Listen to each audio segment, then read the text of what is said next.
they start tearing you down. So like, that's where the underdog story that we said at the very beginning of this with the quote, which is like, on the way up, they root for you. And then when you're at the top, they try and tear you down because you remind them of the dreams that they couldn't accomplish, right? And so you quitting drinking, or you staying in to work on your side hustle or your project or the business that you want to launch, or the podcast, you might be at the top of their mountain.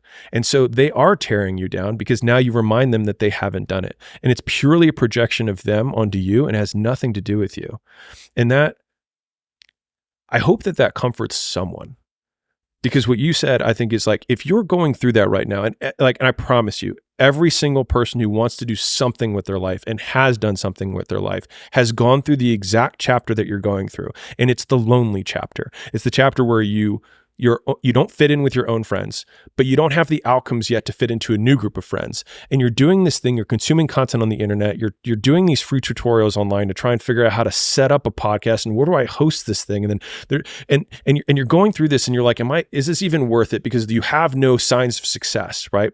But if there's anything that you can take away from what we're saying right now, is that the sign of success is the hate that you get along the way. And what you can't do is bend the knee to their hate and fit back into the conformity because it's comfortable and it's warm. Because like in the Matrix, when Trinity opens the door, when Neo's about to go take the red pill and he wants to get out of the car, she says, Neo, you've been down that road and you know exactly where it leads. And I know that's not where you want to be.